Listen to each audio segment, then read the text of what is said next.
True. Sabbath peace. Sabbath peace. Another opportunity for us to hear and learn of the word of truth that's given to us by the Most High God. All honor goes to the Father through the Son, whose name is Yahushua. In him lies the only hope for salvation. We know that it is obtained by grace through faith, not of works, lest anyone should boast, and given freely as a gift to all who obey him. We understand that if you do not obey him, it is made manifest or made obvious that you do not believe. In this state, you should expect no good thing from the Most High. However, anything that you do get, whether it be a gift of tongues, a gift of prophecy, or any supernatural experience that you may have, it can and it will be used against you in the day of judgment. With that said, peace to the saints that are not in the room right now. Peace to the saints that are watching in on the camera, to the saints in the chat, to the saints scattered around the world that we don't even know about. But no peace to the wicked. The only thing we say to them is repent that they might live. So last week we talked a little bit about what we were reading through 1 Corinthians chapter 10. And we talked about several topics. Well, it wasn't just 1 Corinthians chapter 10. It was 1 Corinthians. I think we read like from maybe 1 Corinthians chapter 5 all the way to 10, something like that. But we covered several topics. One of the topics that we kind of ended off with is we got to see in 1 Corinthians chapter 11 how sometimes Paul will give his opinion. So we talked about the head wrapping, praying with your hair covered, and all that.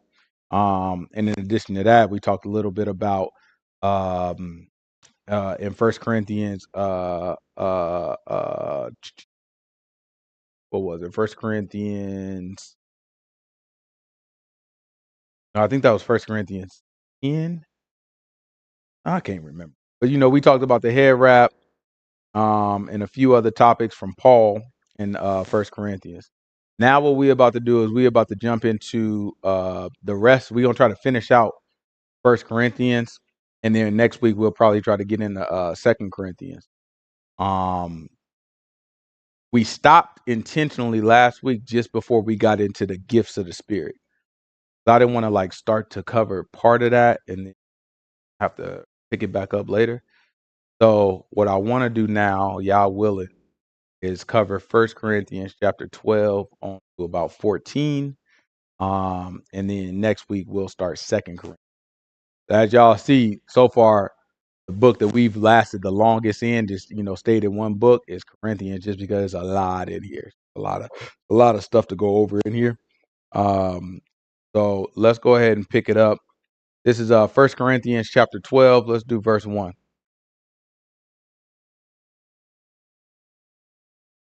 It's 1 Corinthians chapter 12, verse 1. All right, give me 1 second. Mm-hmm.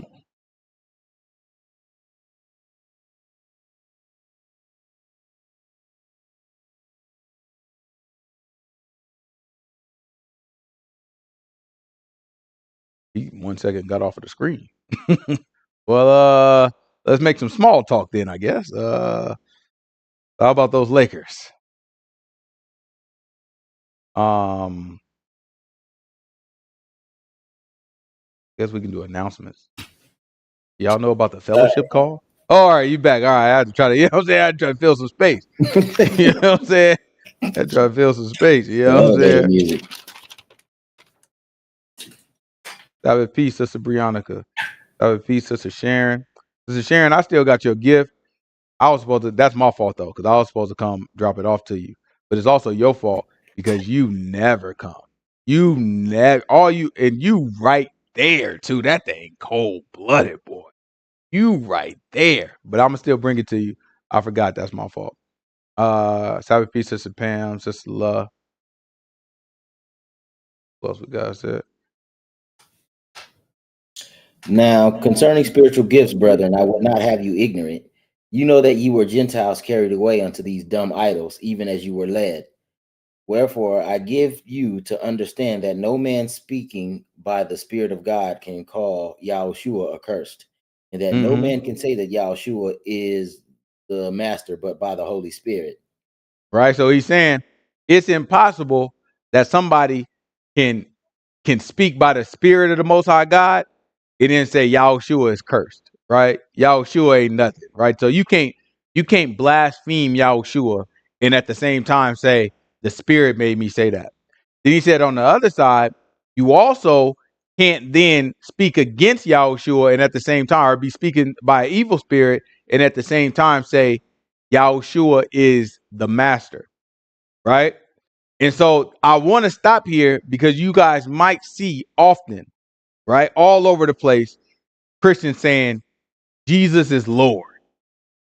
Jesus is Lord. And that's basically what he's saying here. He's saying nobody can speak against Yahushua, right? And then at the same time say, nah, you know what I'm saying? He ain't the master, right? You can't say he ain't the master and at the same time be speaking by the Spirit of God. And then he's saying you also cannot be speaking by an evil spirit and then say that he is the master. He's saying the two don't agree. But we always see people say Jesus is Lord. And I can tell you right now, a lot of these people ain't serving Yahushua, right? So we have to try to understand, like, how is that possible? How are they able to do that, right? And the way that they're able to do that is going to be grab what is it? Galatians chapter 1. Give me Galatians chapter 1, maybe verse 10. Probably what I want.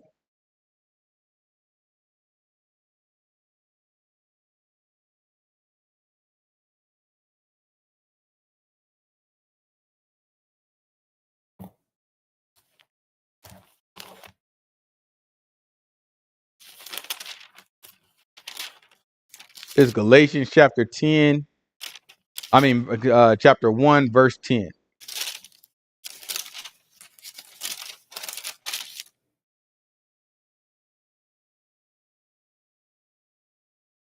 For do I now persuade men or God? Or do I seek to praise men? For if yet I praise men, I should not be the servant of the Messiah. But I certify you, brethren, that the gospel which was preached of me is not after man. For I neither received it of man, neither was I Try taught verse it. 6. I marvel that you are so soon removed from him that called you unto the grace of the Messiah unto another gospel, Uh-huh. which is not another, but there be some that trouble you and would pervert the gospel of the Messiah. Right? So he said, man, I marvel that y'all moved on to another gospel. But it's really not another. It's somebody who perverted you. And it's the same thing that they doing with Yahushua, right? They saying Jesus, and they saying Jesus is Lord, but they really not talking about Yahushua. But the reason why they say that phrase is because Paul said nobody speaking by an evil spirit can say that the Messiah is the master. In other words, that Yahushua is Lord, or in their case, Jesus is Lord. There's no way to do it, right? But grab Luke chapter 6. Grab Luke chapter 6, verse 40. This is Luke chapter 6, verse 40, right? I want y'all to understand this because people will use words, but the meaning is what really is that's what really like drives things. You remember, Satan at the beginning said, "You will not surely die." That's what he told Eve. He said, "You will not surely die." And sure enough, after Eve and Adam, they ate that fruit, they did not die. Right? In fact, everything that Satan said would happen happened. Right? Their eyes was open and they were like God, knowing good and evil. And God confirmed both of those things. The book confirmed both of those things. And then they lived on, Adam did at least, he lived on to be almost 1,000 years old. So if you look at it by definition, Satan lied because they got cut off from life that very same day when they got cut off from the tree of life. So by definition that Yah was using, they died that very day. By the definition that Satan was using, they didn't die until 1,000 years later. Almost 1,000, or Adam didn't die until almost 1,000 years later. We don't know where Eve died, right? And so that's why definitions are important. On one hand, a Christian could be sitting here saying Jesus is Lord. And then by saying that, they can say, see, that proves that I'm not speaking by evil spirit. But we can't be deceived that easily. Because how do you define Lord? Who are you talking about when you say Jesus? Right? Are you talking about the Jesus that brought our gospel? We just saw Paul said, man, y'all moved on to another gospel that's really not another gospel. And watch what Yahushua say here. This is Luke chapter 6, verse 40. Watch what the book say. The disciple is not above his master, but everyone that is perfect shall be as his master. Mm-hmm. And why beholdest thou the mote that is in thy brother's eye, but perceivest not the beam that is in thine own eye? Either how can you say that thy brother, let me pull out the mote that is in thine eye, when you thyself beholdest not the beam that is in thine own eye? Thou hypocrite, cast out first the beam of thine own eye, and then thou shalt see clearly to pull out the mote that is in thy brother's eye. Mm-hmm. For a good tree brings not forth corrupt fruit, neither does a corrupt tree bring forth good fruit. For every tree Right? So is this is known. what Paul is saying. Right? He's saying the exact same thing Paul is saying. They just using different words. Yahushua is saying, if you got a tree, there's no way for that tree that is made to produce good fruit, is no way that it's going to produce corrupt fruit. And in the same way, if you got a tree that's made to produce corrupt fruit, it's not going to produce good fruit. So he's telling you, you got to look at the type of fruit that's on there. It's the same way. If you got a tree that's poisonous and a tree that's good to eat, you do not go to a poisonous tree to get an apple. That doesn't make sense. You don't try to pull a lemon off of a poisonous tree. You would never do it. You know that tree is poisonous, you're not going to touch it. And in the same way, when a tree produces something that's poisonous, you say, okay, that's a poisonous tree. If a tree produces a good lemon, you're going to pick that lemon and you're going to peel it and you're going to eat the lemon. You wouldn't expect for that tree to pull anything poisonous from it. No, because it's a lemon tree. It's not a poisonous tree. And so that's what this is talking about here. Paul is saying the exact same thing. Paul is saying, listen, if you are filled with the spirit of the Most High God, there's no way you're going to say something crazy like Yahushua is accursed. It can't come out of you because the spirit of the Most High God makes you a good tree. Saying Yahushua is accursed, that's bad fruit. That's corrupt fruit. So you wouldn't be able to do it. Right? And then vice versa the other way as well. That's why he said, and you can't speak by an evil spirit and then say Yahushua is master. Right? Because Yahushua is master is good fruit. But you being an evil spirit or having an evil spirit, that makes you a corrupt tree. It cannot happen. Right? Keep going. Watch what Yahushua say next. For every tree is known by his own fruit. For of thorns men do not gather figs, nor of a bramble bush gather they grapes. A good man out of the good treasure of his heart brings forth that which is good, and an evil man out of the evil treasure of his heart brings forth that which is evil. For of the abundance of the heart his mouth speaks. And why call ye me Lord, Lord, and do not the things which I say? So now he said, look, why do you call me master, master, and do not the things that I say? When they say Lord, that's the same as saying master. Right? We like to use the word master instead of Lord because I like to use, it's good for us to use words that we're familiar with. We don't walk around, when we say Lord, Christianity has taught us to think about God. Right? But that's not the message that he's saying. He's not saying, why do you call me God, God? He's saying master. In other words, I command you what to do and you do it. Why do you call me master and you don't do what I say? Right? So that's the definition that we have to work on. If you don't do what he say, then you calling him master is pointless. That's why he's asking the question. He's saying, why you call me master and don't do what I say? So when Paul is telling you, Paul is saying, listen, nobody with an evil spirit is going to go and say, Yahushua is master. Right? Well, guess what? Yahushua already said, some of y'all call me master and y'all don't do what I say. Because the definition is not right. Right? That's important. It's not about just the word that come out of people's mouth, right? It's about the meaning of it. If you calling Jesus Lord and don't do what he say, you have the wrong definition.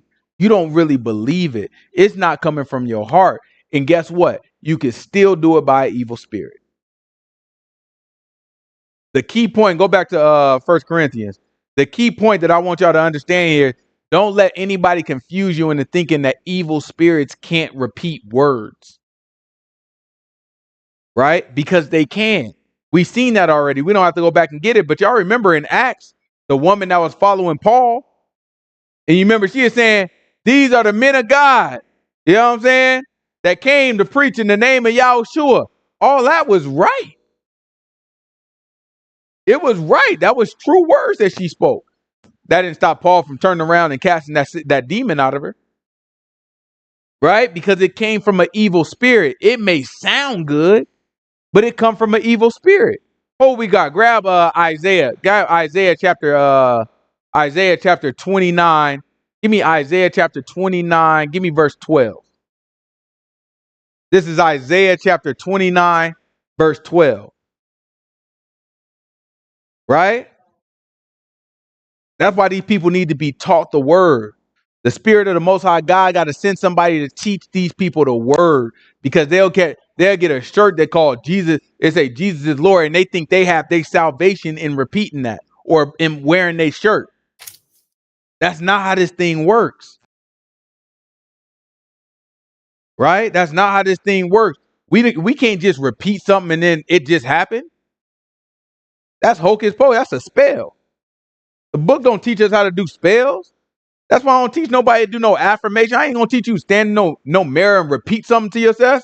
That don't make sense. We never seen that in the book. We never seen one example where y'all told somebody stand in the mirror and repeat that to yourself. Repeat these words to yourself. Repeat after me. When you seen y'all say, hey, repeat after me?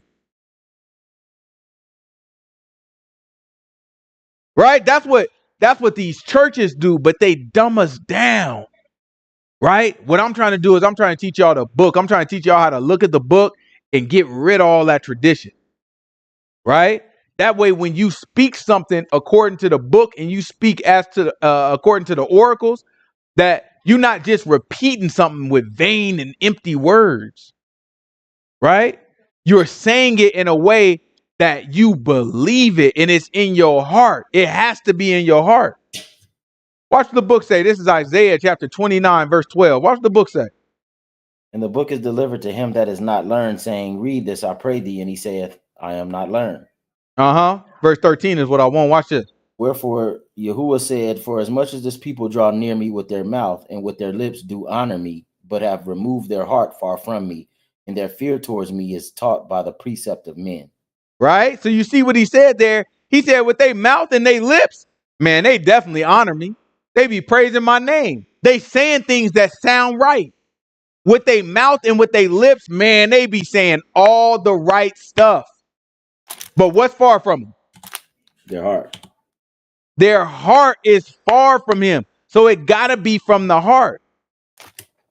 Now it make more sense why Yahushua was saying from the heart of the man is treasure. And from that treasure, then he produces good things. Everything is from the heart. And when we talk about the heart, I'm not talking about like something emotional, right? I'm talking about you internally have the spirit of God in you. When it's talking about the heart, it's talking about you have the spirit. The heart is representative of like inside, the part of you that can't be seen, the hidden part of you, right? You think about the heart, you got to think of like the heart. You look at our people, and when we say the heart, think about where the heart is. The heart is like, and nobody has seen a heart. You can't look down and see your own heart. You got to see it on TV or see it in science class or, you know what I'm saying, something like that. But you don't see a heart, right? The only way you see a heart is if you open somebody up. So it represents the part of you that can't be seen. So when it says the heart, or I felt it in my heart, or he thought it in his heart, when we read stuff like that, it's talking about it's internal, right? It's the internal. It's your thoughts, your mind, your emotions, your feelings, all that good stuff. All that stuff that can't be seen. Right? So that has to come from the heart. It has to come from the inside, from the soul, from the spirit. Right? If it don't, then guess what? There's no light in them. And that's what we're trying to figure out here. Go back. This is 1 Corinthians, where we is up? Chapter 12. Chapter 12, verse 3.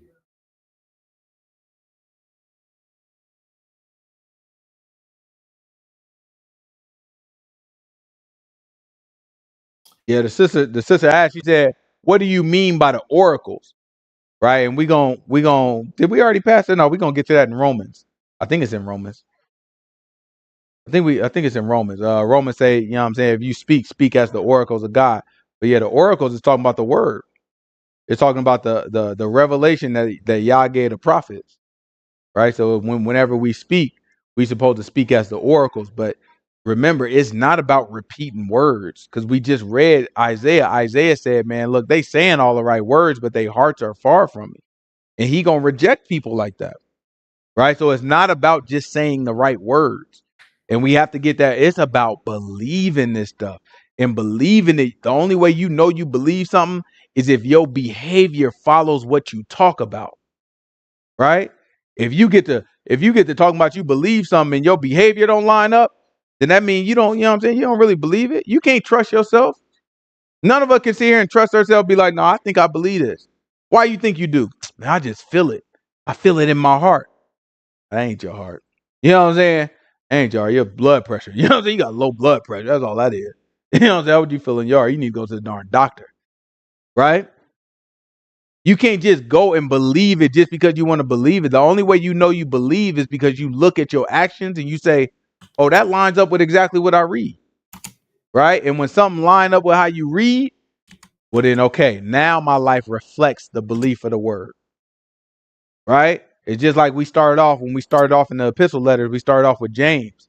And that's just like what James said. Remember, James said, you show me your faith without your works, I will show you my faith by my works. All right, this is 1 Corinthians chapter 12. Let's see what the book says. Wherefore I give you to understand that no man speaks by the Spirit of God calls Yahushua accursed, and that no man can say that Yahushua is the master, but by the Holy Spirit. Now there are diversities of gifts, but the same Spirit. And there are Right? So there's a diversity of gifts, but the same spirits. So he had to lead off like that. He's trying to, oh man. The first thing he's trying to do is he's trying to let you know, how do you identify? Right? How do you identify? The sister just asked about the fruit. She looking like she like, is it, you know what I'm saying? I was in church, right? She said, I was in church, and that's kind of what distanced me from the church, because I saw that their fruit, right? Their behavior didn't line up with what the scriptures say. It didn't line up with the things that they said.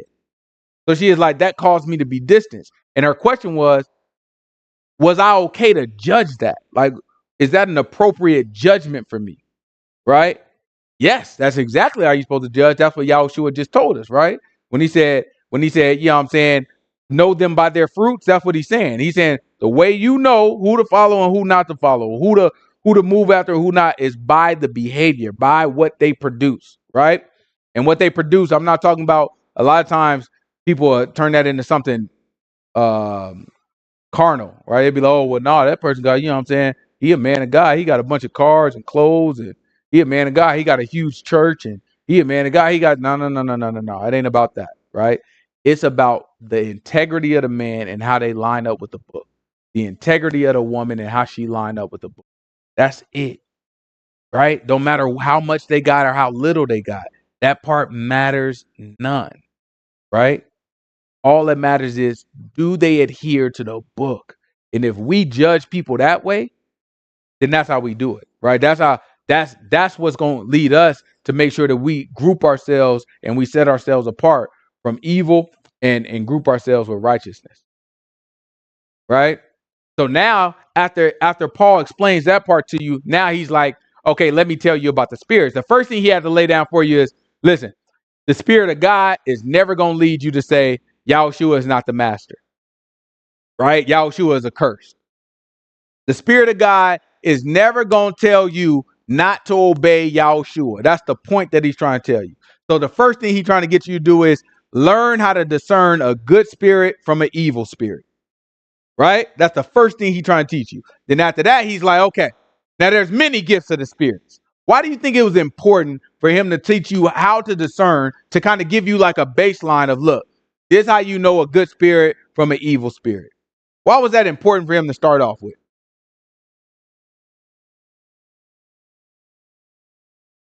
Right? Didn't he have to make sure that You about to interact with spirits. You need to know how to determine which one is good for you and which one is not. Because there's going to be evil spirits that's going to make you think you're speaking in tongues too. Right? Some of these people speaking in tongues, they don't know nothing about no darn real tongues. These be evil spirits making these people speak in tongues.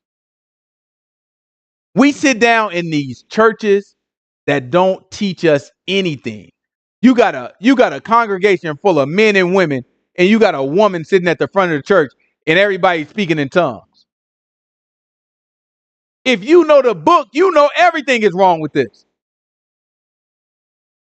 That's why it's important that we learn it and we understand it and we believe it, and we believe it from the heart, and we walk in it. Because all this stuff will clear up at that point. We wouldn't have to sit in these churches and sit here and waste so much of our lives just because these people want to tell us lies and half truths. Because they don't think enough of us to actually labor in the word and teach us the truth, to go find it, go dig it out, go move to the drawing of the Most High God, to the areas that's being revealed to you, right? To labor over it and carry it and bring it back and say, okay, look, I found something new. That's what it's about for a man of God or a woman of God that's gonna make themselves a teacher. If you're a woman of God and a teacher, you wouldn't have no men in your congregation. You would refuse. You would warn them and tell them, listen, if you choose to sit here and sit under my teaching, you are in error. You are out of order. Because it has to be more about the word of God than it is about us, or than it is about our money, or than it is about our perceived success, or anything that it has to be about the word of the Most High God. That's it. All this stuff is secondary. Everything else got to come second. If it comes second, if you put the Most High God in His word first and you make everything second, it's going to be smooth for you. You're going to feel like you taking some lumpings. You're going to feel like you being sacrificed. You're going to feel like you being overlooked. You're going to feel like nobody respects you like you should. You're going to feel like you don't get the accolades that you should.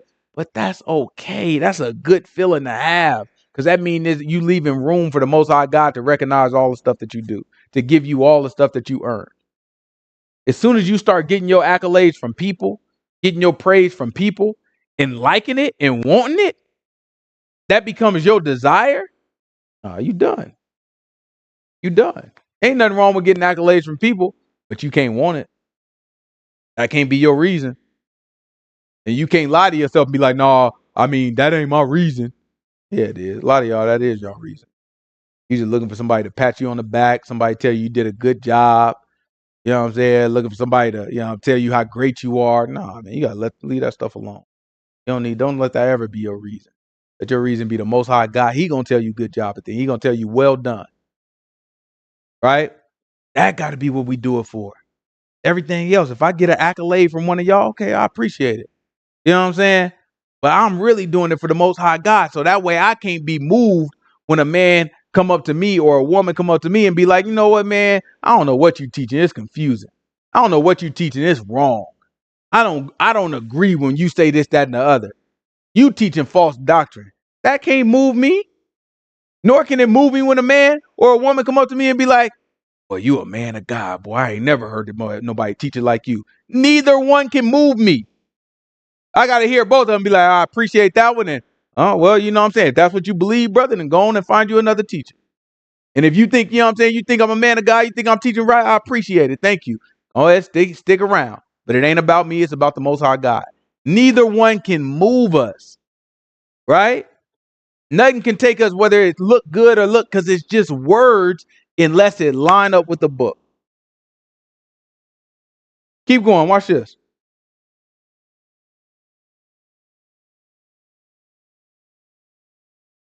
And there are differences of administrations, but the same Lord. And there are diversities of operations, but it is the same God which works all in all. But the manifestation of the Spirit is given to every man to profit withal. For the one is given by the Spirit the word of wisdom, to another the word of knowledge by the same Spirit, to another faith by the same Spirit, to another gifts of healing by the same Spirit. So notice faith is a gift of the Spirit.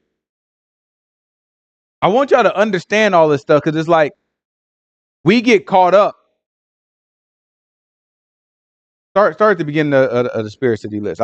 Let's take our time and let's understand these spirits, because we get caught up in speaking in tongues and prophecy and all this stuff. But I want y'all to see that it's a lot more. Anybody who served the Most High God is getting a gift of the Spirit. It's just that some of them, we want the stuff that shows something. We want the stuff that's gonna get a response from people. And it may be appropriate for some of us to get it, but you can't be moved by, you can't, your goal can't be, I want that spirit. Man, I just want to make it into the kingdom. Watch this.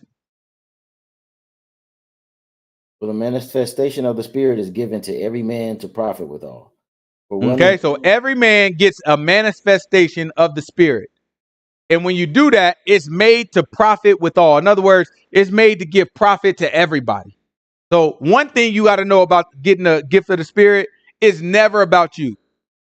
And that should be an easy concept, because nothing is ever about you. If you get that through your head when you serving the Most High God, and just say, nothing is ever about me, right? God's plan is always bigger than my desires and what I want to happen. He always working a plan. He always working like, okay, you just a pawn. That's all you're doing. You just a small little piece on this massive puzzle, on this massive board, right? Watch this. Keep going. For to one is given by the Spirit the word of wisdom. The word of wisdom. That's one thing that's given by the Spirit. That's something that a lot of people might desire. Not everybody, but some people might desire. They might say, you know what? God, just give me a spirit of wisdom, right? And what is wisdom going to look like? Remember, a spirit got to be manifest so that it profits everybody. So if you got the spirit of wisdom and it's manifest, what's that manifest mean? It means make obvious, right? So it's made obvious. It's made apparent. People can notice it. They can see it. If you had the spirit of wisdom and people were able to notice it and see it, and it was apparent to people, guess how that would look? You probably had good advice. You know what I'm saying? You probably be able to coach people through things. You could probably figure out difficult problems, right? Somebody give you a problem, you'll probably be like, you know what? Let me figure that out, right? That's what wisdom does. Wisdom is knowing right from wrong, right? So it's like, okay, I know these are the wrong ways to do it. Okay, so this must be the right way to do it, right? Probably gonna be a logical person, right? A person with wisdom gonna be very logical, right? Very, very, very, very understanding of things, right? Let's see what other spirit. Hold on. So the sister said right choices, right decisions. Not necessarily, right? Because think about one of the people in our book who had the most wisdom out of everybody, right? King Solomon. He didn't necessarily have right choices and decisions. He just had wise words, right? He was able to make choice. He was able to separate right from wrong. So an example of that, you remember when we don't have to get it, but you remember when the two women, they both had babies, right? They just had newborn babies, and then one of their babies died, and then one of them stole the other baby and switched the babies out. And so she woke up, she looked like that woman stole my darn baby, because they lived in the same house. And they're like, man, she stole my darn baby and she gave me her baby that died and then tried to steal my baby. So they brought it to King Solomon. And Solomon, in his wisdom, he said, you know what? I know how to solve this problem. Cut the baby that remains, cut that baby in half, and y'all can just split them, since y'all can't decide who it is. And then the real mom was like, you know what? Forget it. It ain't even that serious. I don't want my baby to die. She can have my baby if it means my baby got to die. And then when Solomon saw that, he was like, yep, that means that's the real mama.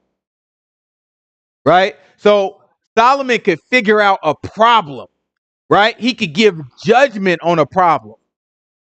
And he knew what the right decision was, but that doesn't necessarily mean that he could follow through with the right decision. That's a different spirit.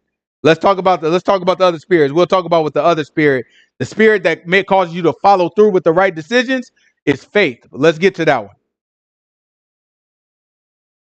For one is given by the Spirit the word of wisdom, to another the word of knowledge by the same Spirit. So now the word of knowledge is a little different from the word of wisdom. You remember Solomon got knowledge and wisdom, right? So knowledge is something where you remember things, right? You know what I'm saying? It's like you got information in here. It's a bunch of information. It's just here, and you can recall it, and you can present that information.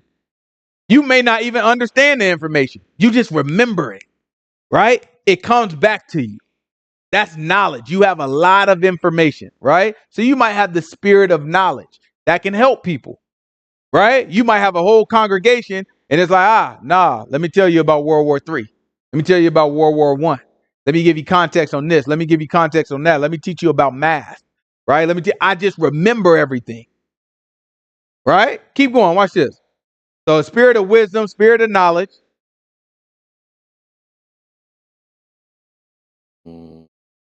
Another, the word of knowledge by the same Spirit. To another, faith by the same Spirit. So To now you another, have faith. So faith is the one that's going to cause you to make the right decisions, right? So if a person has wisdom and faith, right, they're going to be very clear. Not only will they already be clear about what the right decision is, but they'll be able to walk in the right decision with understanding. If you have faith and you don't have wisdom, you're going to trust the Most High God to make the right decision, even when you don't understand it. Even when you don't know why that's the right decision, you're just going to do it. Right? So faith is what causes you to make the right decision. It's what prevents you from doing things that are wrong. Right? That's the spirit of faith. That is a spirit. That is one that everybody has access to, the spirit of faith. Every single one of us has access to that spirit. Keep going. to another, the gifts of healing by the same Spirit. To another, the working of miracles. To another, Right? prophecy. So hearing and not hearing, healing and miracles. Right? Those are two other spirits. One, you might have where a person like, hey, I can't see. You see that with Yahushua a lot, and he healed their eyes. Right? The apostles started to do that as well. That's a gift of healing. That's one that all of us want. The others so far that we talked about, they not the popular ones.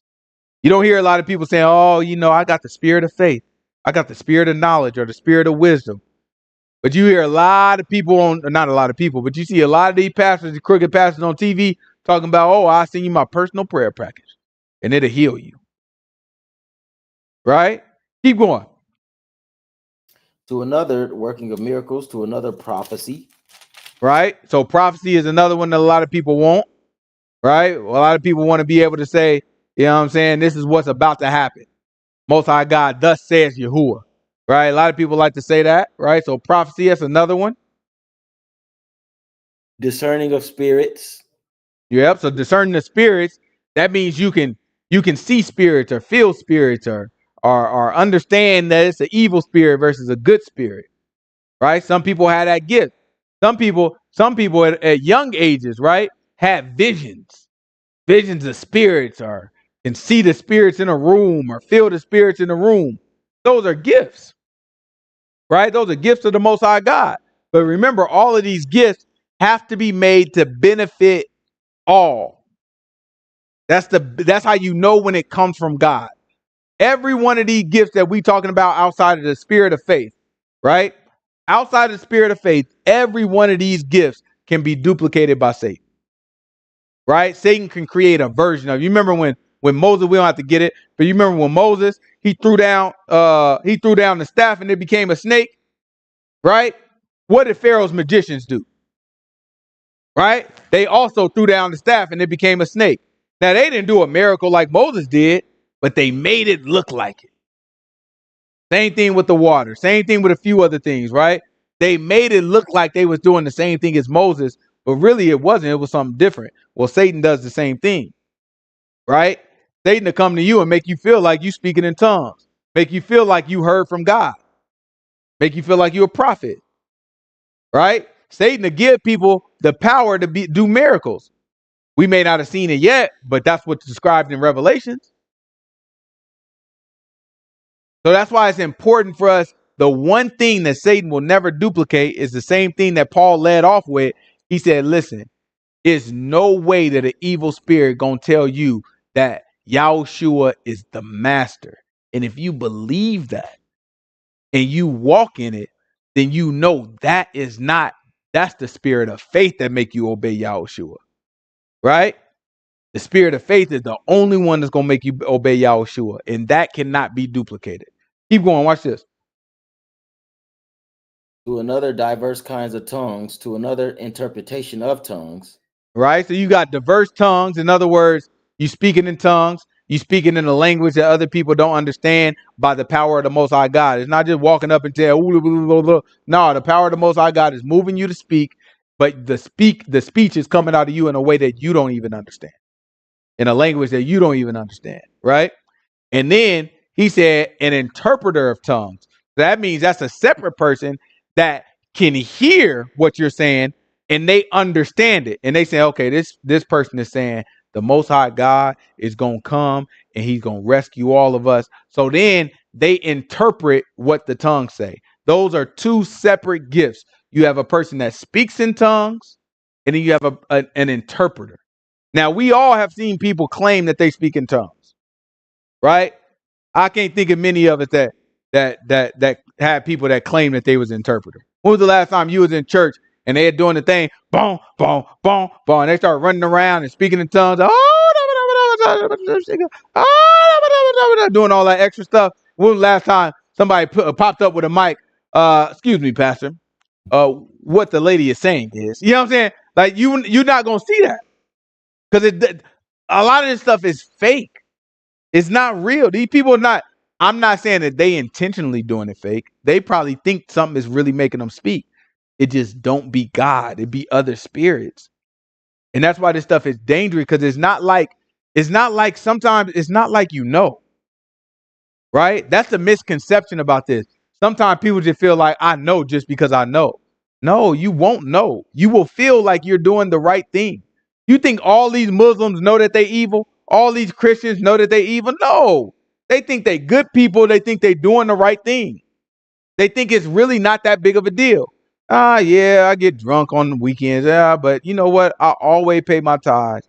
I always pay the homeless. I always sacrifice myself for the people that I love. They look at it like I'm not a bad person. I be doing good stuff. So in their mind, they looking like, yeah, God ain't tripping about me having a little drink, smoking a little weed. God ain't tripping about me cussing here and there. God know I got a temper, right? God know I got needs. He ain't tripping if I go lay with this woman. I mean, I'm probably going to marry her anyway. He ain't worried about that, right? But that's where we go wrong. When you get to thinking, when you get to telling yourself what God worried about, and you're not reading the book to define what God worried about, that is where you go wrong. Right? So you don't really know. Dealing with these spirits is the same way. You don't know when an evil spirit is in you. It ain't like you feel different. The only thing you can do is look at your behavior. All y'all had evil spirits. Until you repent from all sin, you got an evil spirit. Forget it. Don't even, you know how people say, oh, that man, you know what I'm saying? Jay-Z, he got rich and signed his soul over to the devil. Y'all all signed y'all soul. Each one of us signed our soul over to the devil. And your butt didn't have to get rich. My wife said it, not rich. Your butt didn't have to get rich to do it. At least Jay-Z got a couple dollars out of it. We did it for darn nothing. Anybody who commits a sin has sold their soul to the devil. Don't let these people like make nothing seem grandiose to you. Like you gotta join the Illuminati to sell your soul. No, you sold your soul way before you got there.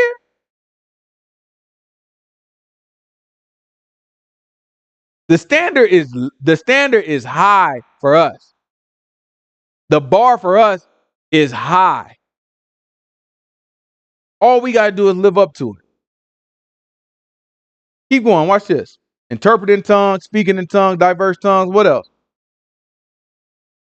But all these worketh that one and the selfsame Spirit, dividing to every man severally as he will. For as the body is one and hath many members, and all the members of that one body being many are one body, so also is the Messiah. For by one Spirit we are all baptized unto one body, whether we be Jews or Gentiles, whether we be bond or free, and have been all made to drink into one Spirit. For the body is not one member, but many. If the foot shall say, because I am not the hand, I am not of the body, is it therefore not of the body? And if the Right? ear, He's saying, do that make sense? Because a person say, man, I only got the spirit of faith, but I ain't got nothing like, can't nobody see the spirit of faith. Well, they can actually if they pay attention. But you know, the spirit of faith, that ain't like glamorous. Doing is obeying God. That's boring. You know what I'm saying? You know what I'm saying? Like, oh, okay, I don't cuss, I don't steal, I don't lie. That's me. That's the spirit of faith. Oh, boring. Man, give me the spirit of tongues. I want somebody to know. I want somebody to see God on me. Give me the spirit of miracles. You know what I'm saying? I want to be able to walk on some darn water. I want to be able to command fire to come out the sky. Right? Give me the spirit of healing. I want people to come to me. I'll lay my hands on them and they can breathe again. They can see again. They can speak again. They can hear again. Right? I want to be able to lay hands on them and they cancer gone. I want to be able to tell somebody, stand up. You know what I'm saying? They legs start working. They ain't never been able to walk in the day in their life. Somebody with like, you know what I'm saying, with like a disorder or autism or something. You know what I'm saying? You see them struggling. I want to be able to just touch them on the head and they straighten up. You know what I'm saying? Just start walking. Of course, that's what we want. That look crazy. You know what my YouTube views would be? You know what I'm saying? Of course, that's what we want. However, you can't, because you don't got them other gifts, be like, man, if I only got the spirit of faith, then guess what? I ain't a part of the body. But that's how some of these people will make you feel. They be like, well, no, you got to speak in tongues. That's a sign that you saved. That's not what Paul say. These people be lying. You know how long these people been lying to us? No, brothers, there are churches, I kid y'all not, look them up. They don't look them up. There are churches that will teach you cannot be saved unless you speak in tongues. Speaking in tongues is the sign that you saved. And they will teach you that. And our stupid butt, and some of y'all sitting there tuning in and watching, y'all silly butt will continue to sit there even though you just heard the man of God. And man of God, just read it again, T. Watch this.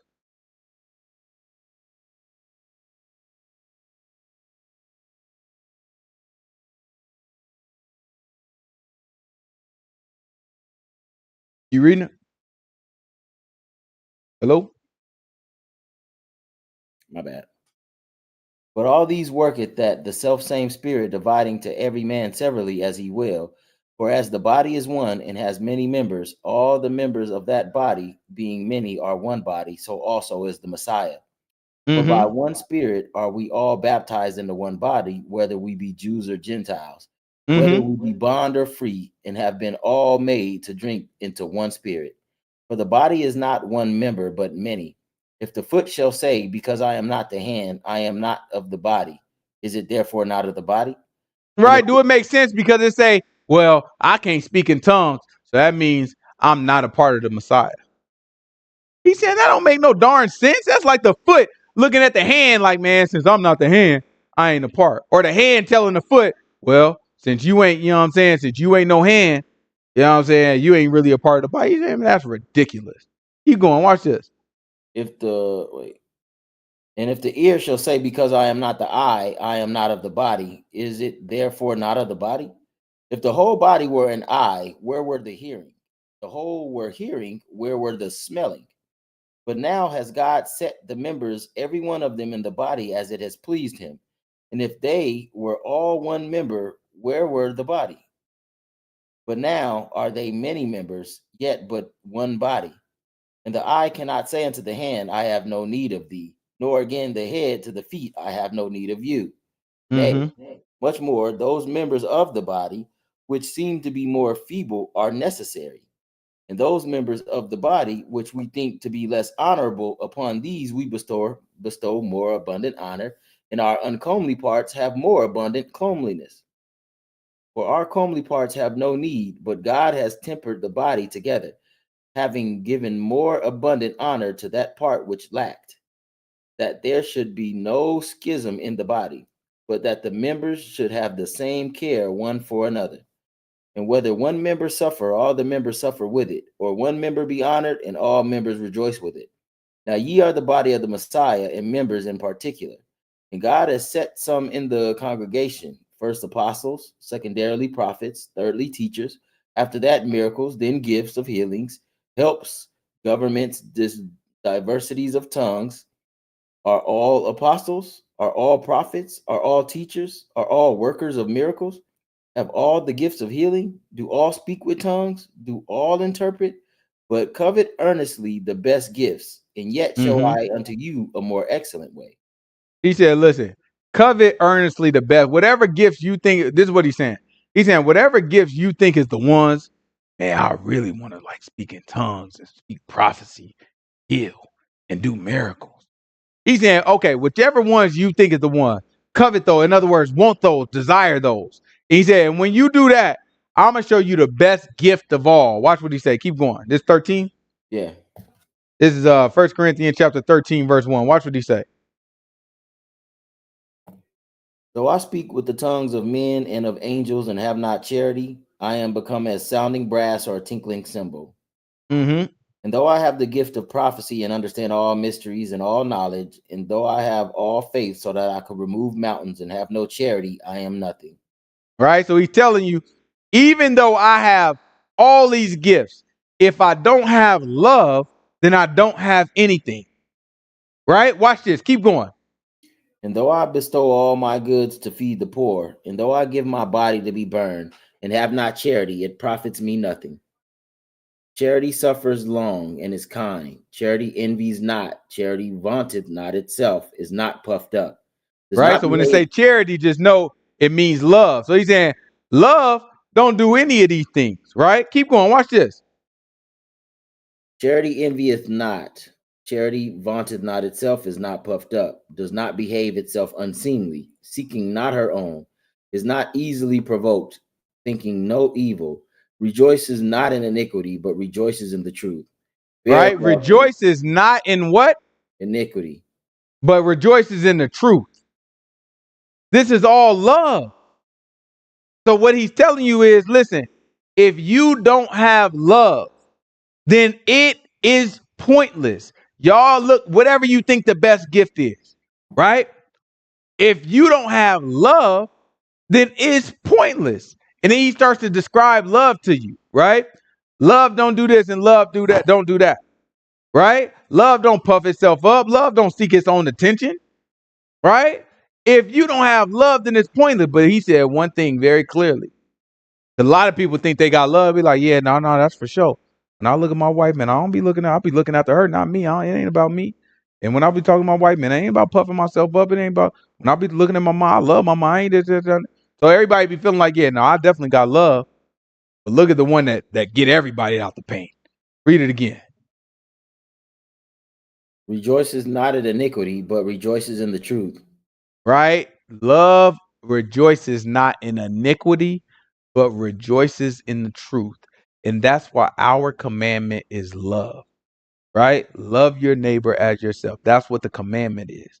Because as soon as you have that commandment, that means that you have to get rid of iniquity. Iniquity is sin. Right? The two can't be together. Love is a happy thing. Right? Love is a thing that you have to find joy in. Right? Even when it's not joyful. Love is that. As soon as you get to sinning, that's not love. It disqualifies love. Any love you think you got, if there's sin, it's not love. Because love does not rejoice in iniquity. Right? It rejoices only in the truth. That's why Yahushua said, don't matter what it doesn't matter if you do miracles, if you got the gift of prophecy, if you got any of that. That's what Paul trying to tell you. It doesn't matter. And Yahushua told to grab Matthew chapter 7? Matthew chapter 7, verse 21. Right? Matthew chapter 7, verse 21. Your love is disqualified if you rejoice in iniquity. You have to set iniquity to the side. You gotta push iniquity out. Iniquity is sin. You gotta turn from all sin. And if you listen to what Paul is saying, what he's really telling you is, you know what? You can have all of these gifts and still sin, except for the gift of faith. Right? Outside of the gift of faith, you can have all of the other gifts and still sin. Right? You can speak in tongues and be a sinner and go right to hell. You can prophesy, be a sinner and go right to hell. You can heal people, be a sinner and go right to hell.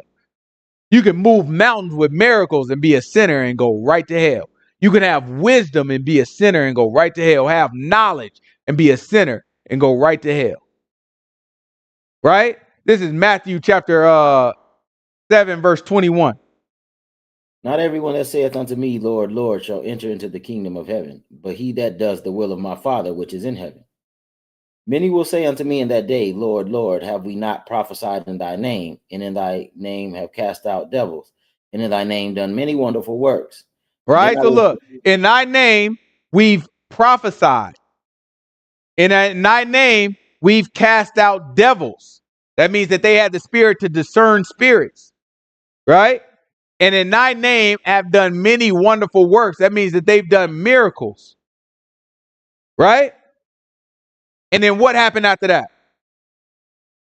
And then I will profess unto them, I never knew you. Depart from me, ye that were iniquity. He said, I never knew you. Depart from me, ye that work iniquity. In other words, ye that still sin. So it all comes down to love. You remember, love requires that you don't rejoice in sin and that you rejoice in the truth. So you got to get sin out before you can love. And Paul is telling you, it don't matter which of these gifts you got outside of the spirit of faith. It don't matter which of these spirits you got, right? If you don't have love, then it's pointless. Let's go back. I think Peter said love covers a multitude of sins. Was that Peter? Yep.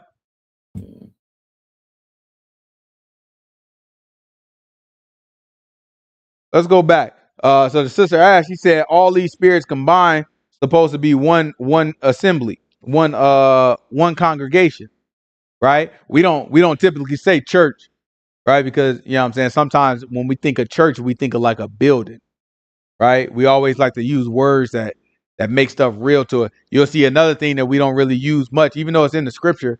You don't see us use ministry or minister and all that, because that's been, I like to say, it's been over Christianized. You know what I'm saying? When you think of a minister now, what you think of is, you know what I'm saying, like a prestigious position, right? But that's not what a minister really is. Like, a minister is a servant, right? Think of it like a slave. Right, that's like we've pretty minister up into meaning a pastor or a ranking member of the church or something like that. Yeah, that's how we look at it. But in reality, a minister is a servant, right? So we try not to use certain words that where the meaning of, we don't want the meaning of words to be diluted, because we know the salvation is in the definitions, right? Salvation is in the meaning of these words. So the sister asked, she said, you know what I'm saying, is it going to be, you know what I'm saying, that like a combination of all these spirits makes up the congregation? Kind of, but not exactly. It's a combination of God-fearing people that make up the congregation, right? And what the point that he's trying to make is, God-fearing people may or may not have one of the other spirits. But your focus shouldn't be what spirit do I have or not have. He's saying your focus should be on being God-fearing, right? On having love, on turning away from iniquity. So it's the people that love God that make up the body of the congregation, the body of the Messiah, right? And then those people also have these spirits, but it's not the spirits themselves that make up the body. It's the people that have the spirits that make up the body. That makes sense.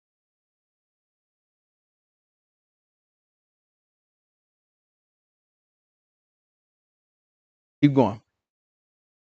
Beareth all things, believes all things, and hope all things, endures all things. Charity never falls. When it's talking about believes all things, endure all things, all that, it's talking about the word, right? It's not saying that love is gullible. It ain't saying that you can walk up to, you know what I'm saying, love and be like, yo, hey, look, got this $1 million play. All you got to do You give me $50. I'm gonna turn that. Y'all remember that thing that was going around on social media? I forgot what they called it, but you know what I'm saying? They're like, okay, look, you send me $20. You know what I'm saying? And if we get 5 people to send me $20, I'm gonna give y'all back $50. You know what I'm saying? And then I'm gonna send this, and it was just like a big pyramid scheme where you start to give people all this money, but somebody always lose in the end, right? So people just collected a whole bunch of money. Love is not gonna fall for that type of stuff. That's not what it's saying when they say believe all things. It's talking about believe all things in the scripture, right? Keep going. Charity never fails, but whether there be prophecies, they shall fail. Whether there be Right? Prophecies are gonna fail. Why are prophecies gonna fail? Because they wrong? no, because after it happened, it's over. That's it. He's saying prophecies gonna fail. Watch him. Watch what he say. Prophecies they shall fail. Whether there be tongues, they shall cease. Whether there be knowledge, it shall vanish away. For we know in part, and we prophesy in part. But when that which is perfect is come, then that which is in part shall be done away. Right? So that's why he's saying it failed. Because the prophecy is going to say, thus says Yahuwah. The darkness will be strong. The darkness will be felt. And the moon shall change its color. And it will be as if a bear met you around a darn corner and you ran. And when you hit the other corner, it was like a snake bit you. So we look at that and be like, dang, what God mean by that? Right? I think what he's saying is it's going to be a day where the moon change color. And then, you know what I'm saying? Things going to be so hard. It's like we running from a bear and run into a snake. Right? And so we know in part it's a riddle. And then when that day actually come, like, oh crap, this the day that Yahushua was talking about. It's the day that Yah was talking about. When it come, guess what? Guess what's no longer important? That prophecy. Right? Because the prophecy already passed. It came to pass. And you knew it only in part. But then once you start to realize what really happens, then it's like, okay, good. I have the full knowledge of that. I no longer need that prophecy. So the prophecy is temporary. The prophecy is only good until it happens. We don't have to get it. But in Matthew chapter 5, Yahushua say, not one jot or tittle of this law will pass away until heaven and earth pass away. Right? The law and the prophets won't go anywhere until heaven and earth pass away. And guess what? The law and the prophets is all leading up to heaven and earth going away. So guess what? As soon as all the prophecies are fulfilled, then we don't need it no more. That's why he says it won't go away until it happens. So the prophecy he's telling you, he's looking like, man, listen, a lot of stuff is good, but prophecy don't last forever. Speaking in tongues don't last forever. Right? But love does. Keep going. Watch this. When I was a child, I spake as a child. I understood as a child. I thought as a child. But when I became a man, I put away childish things. For now we see through a glass darkly, but then face to face. Now I know in part, but then shall I know even also I am known. And now abideth faith, hope, charity, these three. But the greatest of these is charity. Right? So he told you the three that's going to last forever. Faith, baby girl. Faith, hope, and love. Those last forever. Those is no point. There's no point in which they stop. Faith, hope, and love. But he says, of those three that last forever, the greatest of them is love. It's important that we understand what he's breaking down for us right now. Right? Keep going. Watch this.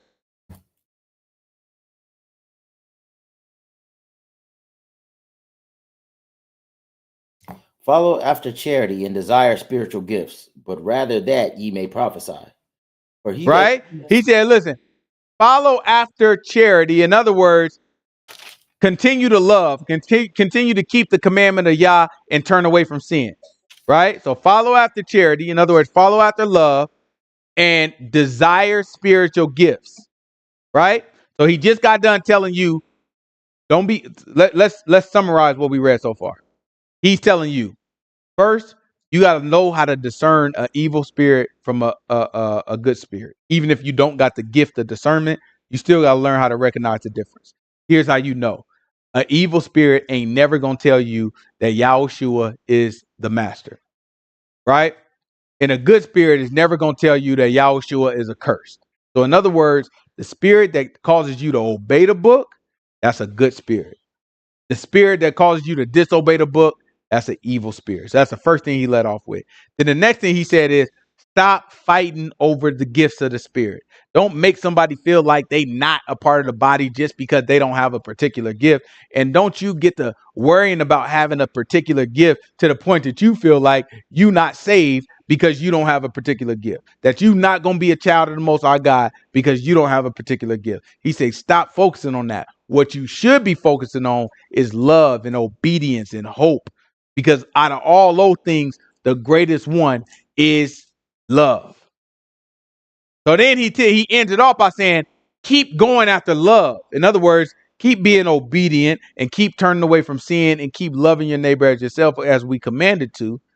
And then he says, and desire what spirit? Remember, he started off telling you, don't be fighting over the spirits. Don't let these spirits stress you out. Just follow after love. But now as you follow after love, make sure that's the priority. Let me tell you what spirit you should want after that priority, right? Your priority shouldn't be the spirits, the gifts of the spirits rather, right? Your priority should be following in faith, which is going to be love, right? And turning away from all sin. But now after you got that priority in line, he's saying, let me tell you which spirit, gift of the spirit you should want. Watch this. Desire spiritual gifts, but rather that ye may prophesy. For he that speaks in an unknown tongue speaks not unto men, but unto God. Right? So he said, listen, the one that you should want is the gift of prophecy. Because if your butt speaking in an unknown tongue, you speaking unto the Most High God. Right? Watch this. For no man understands him, but howbeit in the spirit he speaks mysteries. But he that prophesies speaks unto men to edification and exhortation and comfort. He that speaks in an unknown tongue edifies himself, but he that prophesies edifies the congregation. I would that ye all spake with tongues, but rather that ye prophesied. Right? He said, man, listen, if I had it my way, all y'all would be speaking in tongues. But guess what? I prefer that all y'all prophesy. Right? In other words, he's saying everybody wants to speak in tongues. That's clearly what he's trying to say. Right? So everybody wants to speak in tongues. And he's like, listen, I want y'all to have what y'all want. If I had it my way, I would give all y'all what y'all want. But what I would prefer is that all y'all prophesy. Watch him explain why. He that speaketh with tongues, except he interpret, that the congregation may receive edifying. Now, brethren, if I come unto you speaking with tongues, what shall I profit you, except I shall speak unto you either by revelation or by knowledge, or by right? So he's telling you, remember his principle at the beginning. He said, look, the gift of the spirit are manifest to help, to benefit everybody. Right? That's the first principle that he gave us about the gifts, right? He said, listen, the only reason God has given us these gifts is to benefit everybody. So now he's telling you which gift he thinks that you should prefer. He's like, man, all y'all fighting about tongues, and if a person don't speak in tongues, you not say, man, put that silliness behind you. That's crazy. What you should be focused on is love. But now after you get that down now, you know what I'm saying? After you get the love part down now, let me tell you which gift you should be wanting. It should be to prophesy. Then he comes back to it, he telling you, because if you speak in tongues, don't nobody understand you. Right? Can't nobody get nothing out of that. And remember, his principle is you have to do it for all. So speaking in tongues, he's like, generally, unless there's an interpreter, you only are benefiting yourself. Right?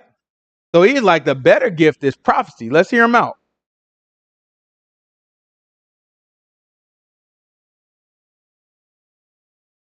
Now, brethren, if I come unto you speaking with tongues, what shall I profit you, except I shall speak to you either by revelation or by knowledge, or by prophesying or by doctrine?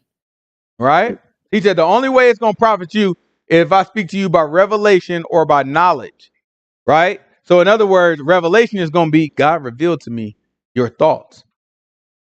You want to leave here right now and go hurt somebody. Right? God said don't do it. Right? Or by knowledge, right? Saying, God showed me what's about to happen. He gave me some information. You know what I'm saying? Let me explain this to you. Let me teach it to you. Right? Somebody who got knowledge, they usually are going to be teachers.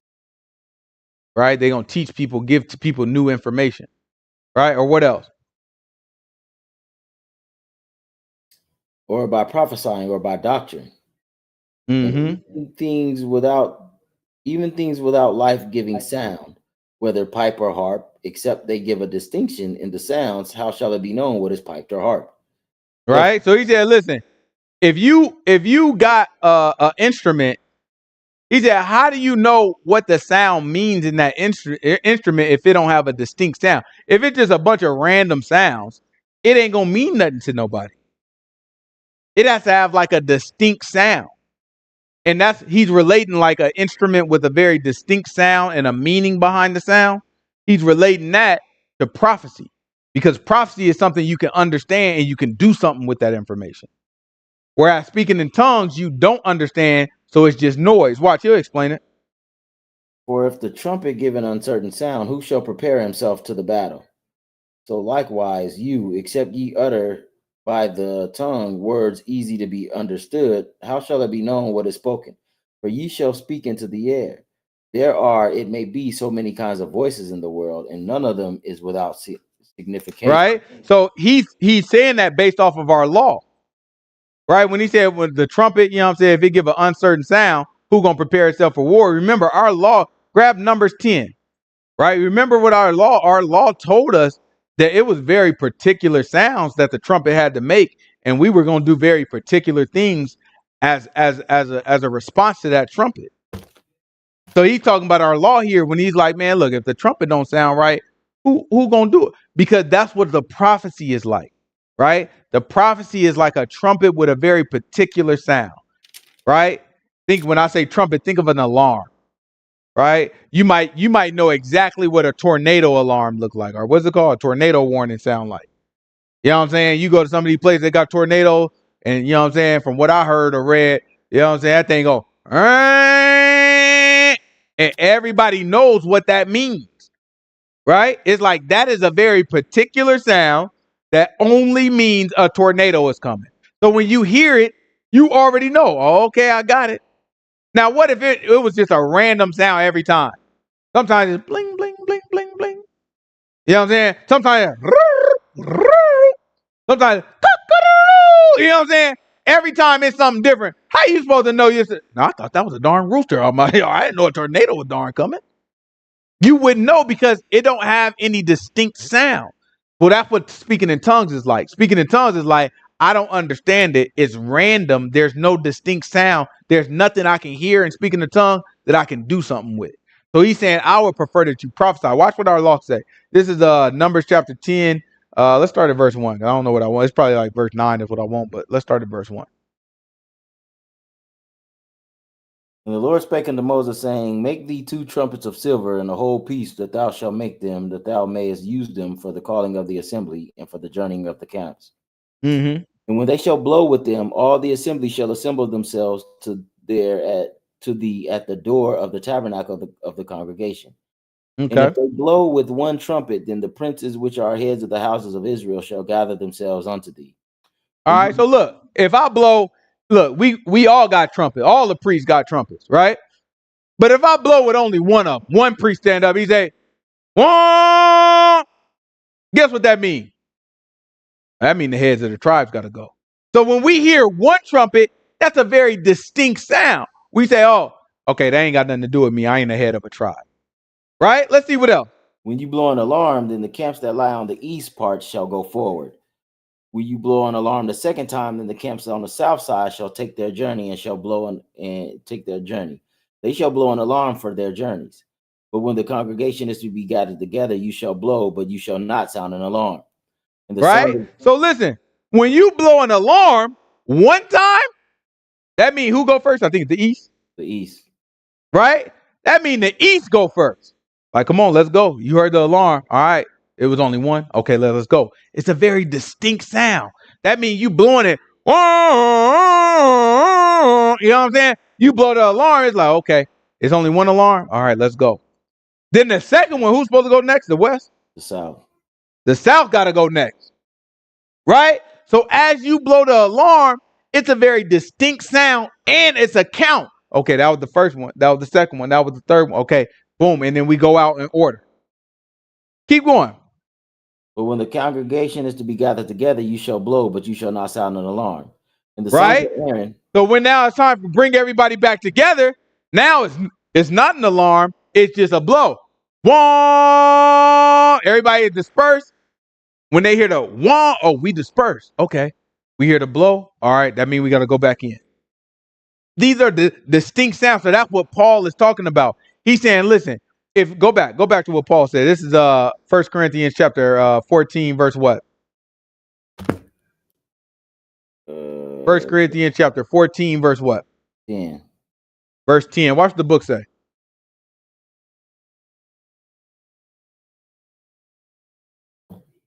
There are, it may be, so many kinds of voices in the world, and none of them is without signification. Therefore, if I know not the meaning of the voice, I shall be unto him that speaks a barbarian No, go back a little bit.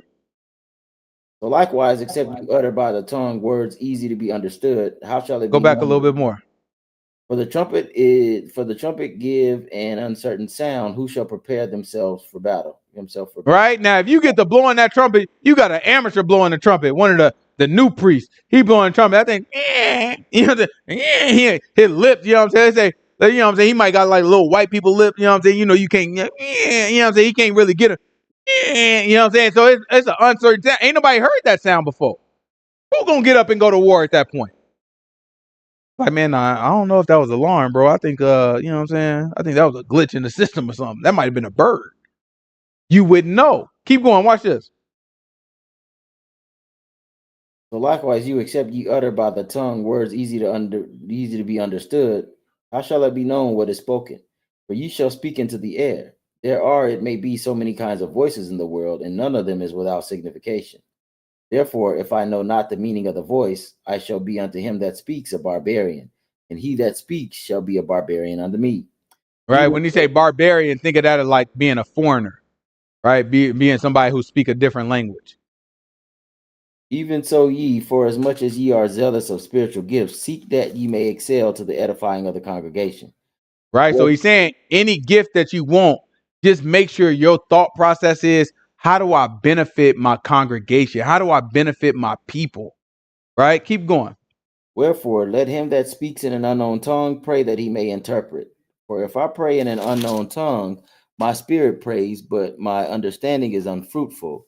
What is it then? I will pray with the spirit and will pray with the understanding also. I will sing with the spirit and sing with the understanding also. Else, when thou shalt bless with the spirit, how shall he that occupies the room of the unlearned say amen at thy giving of thanks, seeing he understands not what you say? Right. So but basically what he's saying is, when I speak in tongues, I'm going to speak in tongues and I'm going to be praising God, or sing in tongues and I'm going to be praising God. But he says, I'm also going to come back and I'm going to speak and sing in a way that people understand me also. Because otherwise, how can somebody, if I'm sitting here and I'm praying in tongues, I'm praying in tongues, he's saying, how in the world can somebody say amen to whatever I said? Because amen is saying, so be it. It's acknowledging what was said. He's saying, like, how can you do that if you don't even know what I said? Right? So he's saying, man, look, any gift that y'all get, just desire that it benefits everybody. When you speaking in tongues, you can't even really understand it yourself. So really, you're the only one getting the benefit and you don't even know what you're talking about. Right? Keep going. For thou verily give thanks well, but the other is not edified. I thank my God, I speak with tongues more than you all. Yet in Right? He said, look, I appreciate the Most High God for letting me speak in tongues more than you all. But watch this. Yet in the congregation I had rather speak 5 words with my understanding than by my voice I might teach others also, than 10,000 words in an unknown tongue. Right? He said, even though I can speak in tongues more than all y'all, man, I appreciate the Most High God, because I'd rather speak just 5 words that I can understand in the congregation rather than speaking 10,000 words that nobody can understand. Right? He just showing you like it ain't nothing bad with speaking tongues. There's nothing wrong with speaking in tongues. What he's saying is, man, I would prefer to have understanding of what's being said so that people can use it so I can edify the congregation. Again, his whole case is they're all focused on speaking in tongues right now. And what he's trying to show them is that's not even the one. Like, you know what I'm saying? Like y'all stressing out over that one. That's really not even the one that y'all should want. Y'all should want to prophesy. Y'all should want knowledge. Y'all should want, you know what I'm saying, be able to teach doctrine, right? That which is going to be wisdom and knowledge, right? Keep going. Brethren, be not children in understanding, howbeit in malice be ye children, but in understanding be men.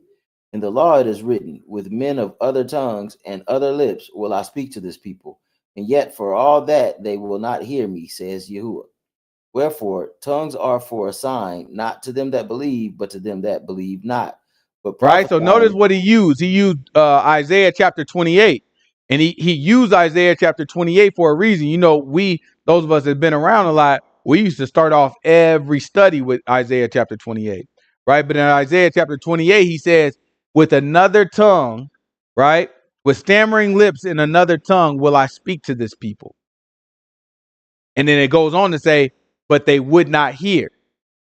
Right. So the point that he's trying to make is you speak in another tongue when you don't want someone to understand it. Right.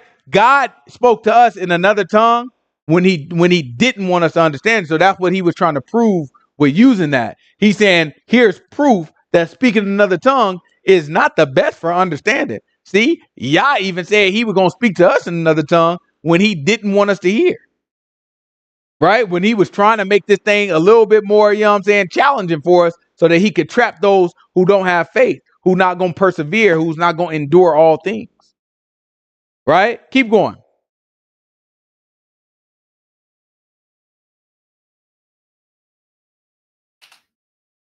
wherefore tongues are for a sign, not to them that believe, but to them that believe not.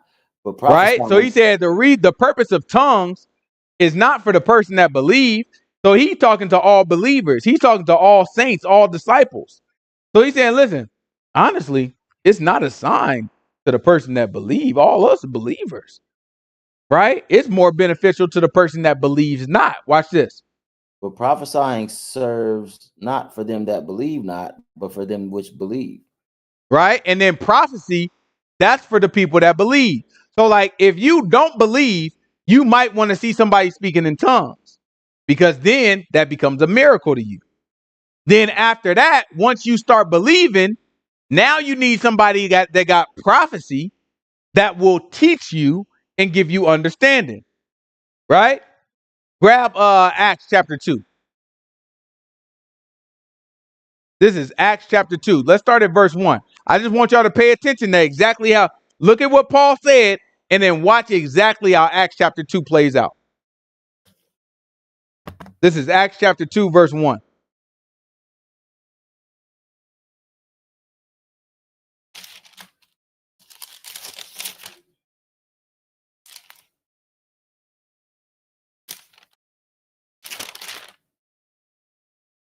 And when the day of the Pentecost was fully come, they were all with one accord in one place. And suddenly there came a sound from heaven as of a rushing mighty wind, and it filled the house where they were sitting.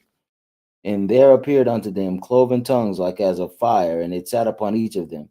And they were all filled with the Holy Spirit and began to speak with other tongues as the Spirit gave them utterance. Right? So now they were speaking in other tongues, and then watch this. And there were dwelling at Jerusalem Jews, devout men out of every nation under heaven. Now, when this was noised abroad, the multitude came together and were confounded, because that every man heard them speak in his own language. Every man heard what? Every man speaking his own language. So every one of them heard the people speaking in tongues in their own language. So if I speak French, when I heard the people speaking in tongues, I understood it in French. But that same person was understood by the person next to me in German because they spoke German. Right? So one person is speaking in tongues and everybody heard that individual in a different language. So you know what God did to them? He made each one of them interpreters. He gave them the gift of interpretation, and then he gave the disciples the gift of speaking in tongues. And then watch what happens after that. And they were all amazed and marveled, saying one to another, Behold, are not all these which speak Galileans? Right? So Now he's looking then, at it like, wait a minute, because remember, these people don't believe. And remember, tongues benefits those who don't believe, but prophecy benefits those who do believe. So now look, they looking like, what? What's going on? Ain't these people from Galilee? How do I hear them in my language? I know they people in Galilee never leave Galilee. You know what I'm saying? You ever meet somebody from the hood, they never been nowhere. You know what I'm saying? That's like Galilee, because you when you poor, you don't go nowhere. He look like, man, people in Galilee, man, they ain't going nowhere outside of Israel. That's crazy. How in the world they speaking in my language? Keep going. Watch this. and how we hear every man in his own tongue, where we were born, Parthians and Medes, Elamites, and the dwellers of Mesopotamia and Judah and Cappadocia and Pontus and Asia, Pergia and Pamphylia and Egypt and the parts of Libya about Cyrene, the strangers of Rome, Jews and proselytes, Greeks and Arabians, we do hear them in our own tongues, the wonderful works of God. And they were all amazed and were in doubt, saying one to another, What does this mean? Others mocking said, Right? So then they asked the question, what does this mean? Because they did not believe. So now they're becoming believers. They looking like, what's the meaning behind this? What is God trying to tell us with this? This is a miracle. This is a very strange thing that's happening. How do we make sense of this? What's happening? And watch what they say. Others mocking said, These men are full of new wine. But Peter, standing up with the 11, lift up his voice and said unto them, Men of Judah, and ye that dwell at Jerusalem, be known unto you, and hearken unto my words. For these are not drunken as you suppose, seeing it is the third hour of the day. But this is that which was spoken of by the prophet Joel. And it came By to the pass, what? Joel. No, by the prophet. So now already we got two gifts, right? One gift was tongues, and that got their attention. Then he made all of them interpreters. They looking like, how in the world do we hear them in our own language? Each one of us hears them in a different language, but we only hearing one person talk at a time, right? So it's like, how do we hear them in our own language? They looking like, man, what's the meaning of this? Some of the other ones was looking like, remember, it's not the same crew. The ones that saying, what's the meaning of this, are not the same people that was like, man, they must be drunk. When the dude said they must be drunk, that's when Peter got involved and he started to give prophecy. Right? Keep going. Watch what happens after you get a prophecy. But this is that. Oh, wait. And it shall come to pass in the last days, says God, that I will pour out my spirit upon all flesh, and your sons and your daughters shall prophesy, and your young men shall see visions, and your old men shall dream dreams. And on my servants and on my handmaids I will pour out in those days my spirit, and they shall prophesy. And I will Right? He said, on my servants and my handmaids. yeah. Yeah. A lot of people try to tell you, oh no, it ain't appropriate for a woman. You know what I'm saying? She can't speak in tongues or she can't prophesy. A lot of these Hebrew Israelites. That's a lie. He said, I'm gonna pour it out on my servants and my handmaids. Watch the book say. Keep going. And I will show wonders in heaven above, and the signs in the earth beneath, and fire and vapor of smoke. The sun Jump shall on be down to verse 17. we way past 17. We passed 17? Yeah. What verse we on right now? 20. 20. What verse do you say the 3,000 got converted?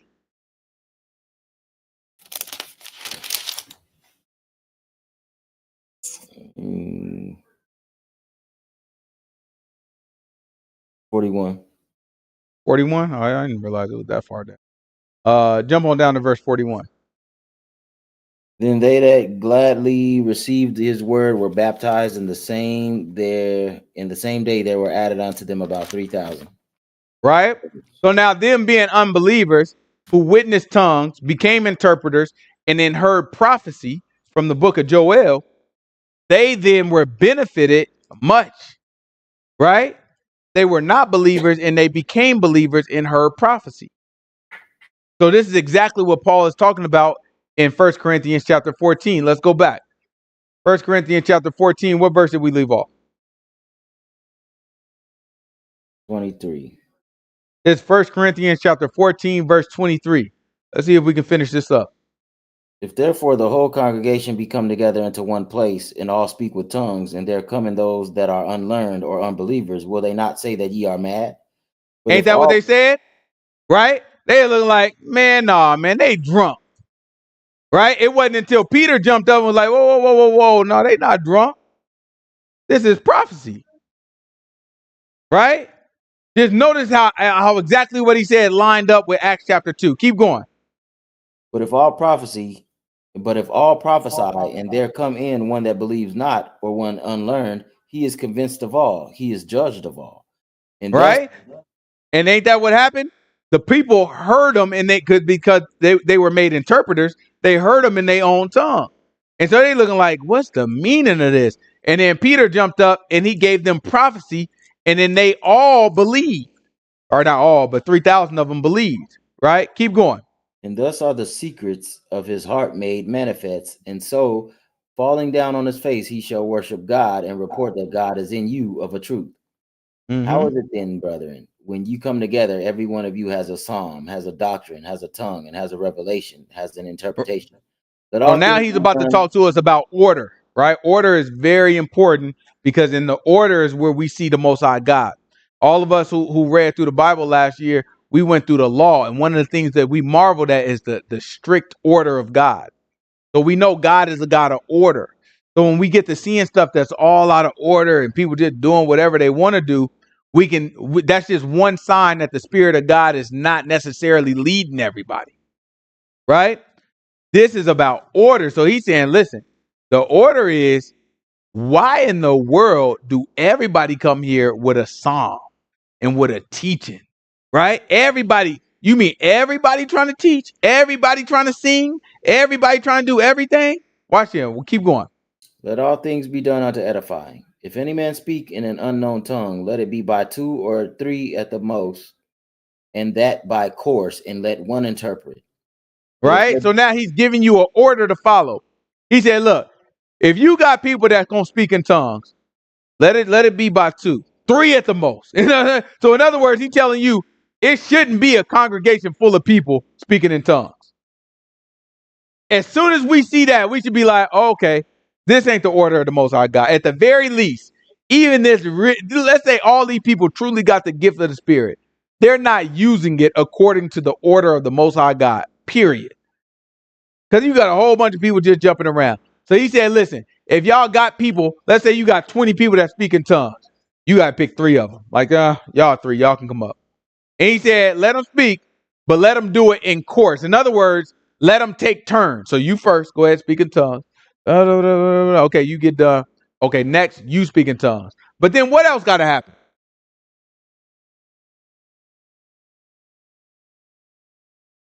I'm about to show y'all how y'all can find out that all this stuff fake. All this stuff that y'all be seeing, fake. To show you using right here out of the book. I didn't put it here. They gonna act like I put this stuff here. They gonna act like I just wrote this before Bible study started. No. It's been here the whole time. Watch this. and let one interpret. But if Go back a little bit. Read the beginning of the verse. if any man speak or in an unknown tongue, let it be by 2 or 3 at the most. By Right? 2 3 of them at the most. at the most, and that by course, and let one interpret. You got to take turns, and you got to have one interpreter. That's the order. You've never seen it. You've never seen it. You got to have 3 people at the most, no more than 3, right? And they can't be the churches we go to. These people speaking in tongue all at the same time, right? They can't do that. They got to take turns. And then after they done taking turns, or not after they done, but after they taking turns, you got to have one person interpret. Sit down, baby girl. You got to have one person interpret. One person got to tell you, okay, this is what he's saying, this, that, and the other. Okay, this, that, and the, okay, he's saying this, that, and the other. Okay, in other words, they got to translate what he's saying to everybody else. Right? Keep going. But if there be no interpreter, let him keep silence in the congregation, and let him speak to himself and to God. So hold on. If I got 20 people that want to speak in tongues, but I ain't got no interpreter, what got to happen? Let him keep silence in the congregation, and let him speak to himself and to God. You shut your darn butt up. So every time you see these people speak in tongues and they act like they can't control it and they losing control, do that sound like what Paul is describing? I'm gonna tell y'all the truth. Y'all may not have ever seen nobody really speak in tongues. He's not talking about somebody who's out of control. He's talking about somebody who can turn it on, turn it off at will. And no, I can't use it in this situation because I ain't got no interpreter. Y'all have never seen a darn interpreter. He will make a fool out of us. And the book said right here. We got the whole book right here to help us discern what a real spirit is and what a real spirit ain't. And we haven't even looked at it. Keep going. Let the So prophets you shut your darn butt up if you ain't got no darn interpreter. Why you darn standing up, running around the darn? You gotta be ashamed of your darn self. Sit your darn butt down. Ain't even got no darn interpreter and you running your darn mouth. Keep going. Let the prophet speak 2 or 3, and let the other judge. If anything be revealed to another that sits by, let the first hold his peace. For ye may all prophesy one by one, that all may learn and all may be comforted. And right? If you prophet, same way. You know what I'm saying? You got to speak at the most 3, you know what I'm saying? And you got to take your darn turn so that everybody can learn, right? Everything got to be done in order. You can't be out of order. You can't just be doing the most. Keep going. And the spirits of the prophets are subject to the prophets. He said the spirits of the prophets are subject to the prophet. What that mean, Brother T? That means everything that he say has to line up with all prophecy that has been written. We got a mountain of prophecy in the scripture, right? And each prophecy got to stand on the next prophecy. That's how it always works, right? So if we start off with Abraham, let's say we start off with Noah, right? The prophecy that came from Noah gotta stand. The prophecy that came from Abraham gotta be consistent with the prophecy that started with Noah. And it gotta keep going. You can't have one prophet that invalidate the prophet before that. You can't have one prophet that contradicts the prophet before that. Right? The prophecy has to line up with the other prophet. That means the prophet has to be subject to the other prophet. So if I come up and I say I'm a prophet, and I say, I am the prophet Muhammad, the angel Gabriel came to me and he told me that actually Jesus didn't die on the cross. When nobody was looking, God took him down, hid him away. When we hear that, we're supposed to say, whoa, but that don't line up with the prophecy. Like, forget the gospel. Even if we don't take the gospel, that don't line up with the prophecy. That don't line up with what Daniel told us. Daniel told us the Messiah must be cut off and not for his own sin. How the Quran gonna come back and tell us that no man can die for another man's sin? Right? The prophecy tell us in Isaiah 53 that he has to be cut off. He has to be smitten for our iniquities. How the so-called prophet Muhammad supposed to come back and tell us something different? Right? If Muhammad heard something, he was supposed to say, you know what? That don't make sense because Paul told me I have to be subject to the other prophets. So all the prophets that came before me, I have to be subject to them. In other words, my prophecy got to fit with their prophecy. If it don't, then whoever I'm hearing, man, that wasn't no spirit of God. That wasn't no angel of God. That's what Paul is trying to tell us right now, is that a prophet has to be subject to the prophets, right? Anybody who's been confirmed to be a true prophet, then the next prophet has to be subject to all of them, because everything got to fit together in the word of the Most High God. And if that's not the case, we can't accept them as a prophet. Keep going. For God is not the author of confusion, but of peace, as in all the congregation of the saints. Let your women keep silent in the congregation, for it is not permitted unto them to speak, but they are commanded to be under obedience, as also saith the law. Right? A woman is not commanded to speak. And a lot of people try. There's some Hebrew Israelites, they take this, you can't say nothing. Shut your darn mouth. No, that's not what it means. Right? He already told you in Joel that he gonna pour out his spirit on the handmaids also. And if he pour out his spirit on the handmaids and called them to speak in tongues, then are they silent? No. Right? So when he's saying silent right now and not permitted to speak, he's talking about they cannot preach, they cannot teach, they cannot usurp authority over men. So when you got a congregation full of men, the woman that can't stand up and be like, okay, let me teach y'all what Exodus chapter 34 say. Sit your darn, sit down now. You just like the man that got some tongues and he wanted to speak his tongues and there ain't no interpreter. Guess what? He got to sit his butt down too. Just like your butt as a woman got to sit your butt down. Right? Remember Paul he gonna tell us in did we already read Timothy? Yeah, we already read Timothy. He already told us that a woman cannot usurp authority over a man in the context of the congregation. All right? Cannot No. teach or usurp authority over a man. We didn't read Timothy on our weekly study, but we read it in our Bible in the year. Oh, is that what it was? Yeah. All right. We haven't got to Timothy yet, but when we get to Timothy, that's what we're going to read. All right. Keep going. And if they will learn anything, let them ask their husbands at home, for it is a shame for women to speak in the congregation. What? Came the word of God out from you, or came it unto you only? If any man right, he's talking about a woman that's being contentious. He's talking about a woman that look at him and be like, what? I can't teach? He's like, all right, if you don't believe that, go ahead and go ask your husband at home. Right? Now he's kind of anticipating her argument. Watch what he say. What? Came the word of God out from you, or came it unto you only?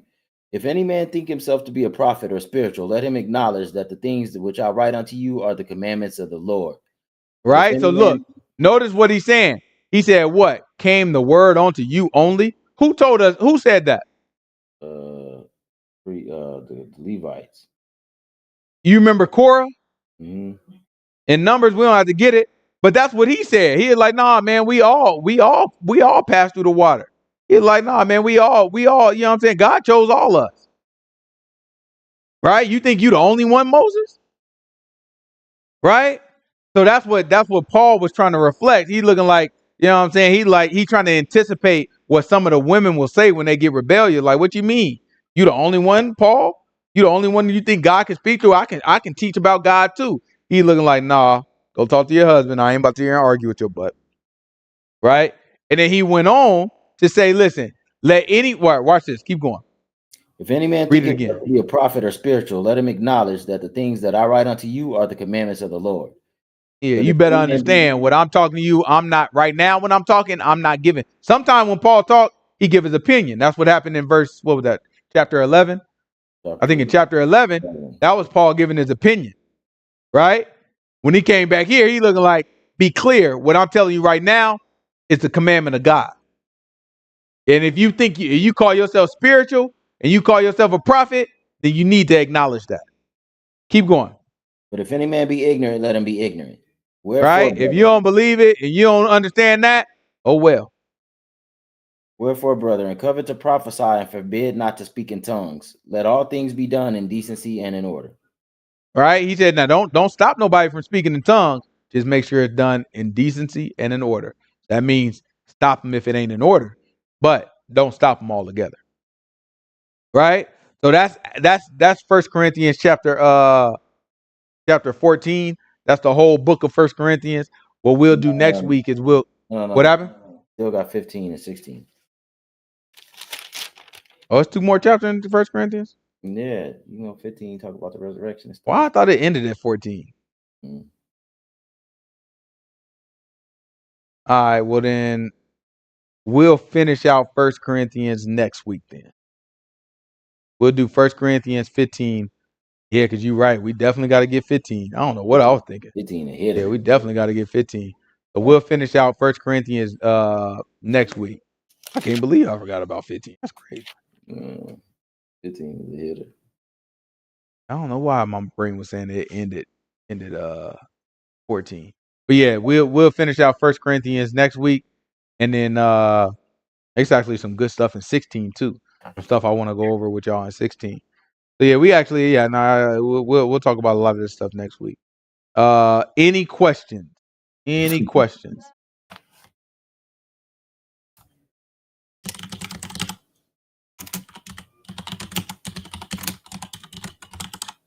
Sister Tia said she tapping out. Right. The information overload, huh? That thing is heavy when you go word for word. You know what I'm saying? He's saying a whole lot. Yeah, buddy. All right, well, let's pray out.